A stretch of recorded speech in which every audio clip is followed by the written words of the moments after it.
अस्सलामुअलैकुम दोस्तों, आज की हमारी जो वीडियो है आईएमओ के ऊपर है कि आईएमओ से हम कैसे रेमिटेंस रेट जो है चेक कर सकते हैं, करेंसी रेट जो है चेक कर सकते हैं। तो चलिए दोस्तों, आज की वीडियो स्टार्ट कर लेते हैं। दोस्तों, आपने आईएमओ जो है ओपन कर लेनी है। तो मैं आईएमओ ओपन कर लेता हूँ। आईएमओ ओपन करने के बाद आपने ऊपर लेफ़्ट की तरफ ये आइकन के ऊपर प्रेस करना है। उसके बाद आप नीचे देख सकते हैं हमारे पास ऑप्शन आ चुका है, लिखा हुआ है आईएमओ पे। तो इसके ऊपर आपने प्रेस करना है। तो आप कहाँ कहाँ का करेंसी रेट चेक कर सकते हैं। ऊपर तो सऊदी रियाल आ रहा है, तो नीचे आप देख सक रहे हैं बांग्लादेश का आ रहा है। इसके ऊपर आप क्लिक करेंगे तो आप पाकिस्तान, इंडिया, बांग्लादेश का रेट जो है चेक कर सकते हैं। तो मैं आपको पाकिस्तान का दिखा देता हूँ। इधर हम 1 रियाल लिखेंगे, क्या रेट चल रहा है। 1 रियाल ऊपर लिखा और नीचे आपने लिखना है कंपेयर नाउ। इसके ऊपर आपने प्रेस करना है।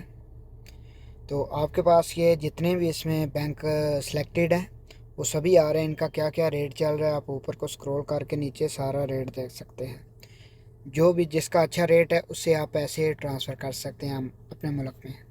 तो दूसरा कैसे चेक कर सकते हैं इंडिया का, जैसे अभी पाकिस्तान मैंने सेलेक्ट किया है, आप इधर इंडिया सेलेक्ट करें तो इंडिया का रेट आ जाएगा। अभी आप देख सकते हैं, इसके कंपेयर के ऊपर प्रेस करेंगे और सबसे अच्छा रेट जो है इंजाज़ बैंक दे रहा है आपको। इंजाज़ बैंक, वेस्टर्न यूनियन, बायली पे सबसे अच्छा रेट जो है इंजाज़ बैंक दे रहा है। ऐसे ही आप सेम तरीका है कि आप बांग्लादेश का भी चेक कर सकते हैं। तो ऐसे दोस्तों आप इजीली अपना जो ना रेमिटेंस रेट जो है चेक कर सकते हैं। तो ये जो सऊदी नंबर से आपकी आईएमओ बनी होगी तो तभी आप ये आपके पास ये ऑप्शन आएगा। और किसी नंबर का, और किसी देश का नंबर होगा या जैसे पाकिस्तान, इंडिया का नंबर होगा तो उसमें नहीं आएगा। ये सऊदी अरब का नंबर होगा तो उसमें ये ऑप्शन शो होगा, फ्री रेमिटेंस वाला। तो ऐसे आप इजीली अपना जो है रेमिटेंस रेट जो है चेक कर सकते हैं। तो आज की वीडियो में इतना ही। अगर आपको ये मेरी वीडियो पसंद आई है तो कमेंट सेक्शन में अपनी राय का इजहार ज़रूर कीजिएगा। तो मिलते हैं किसी नेक्स्ट वीडियो में।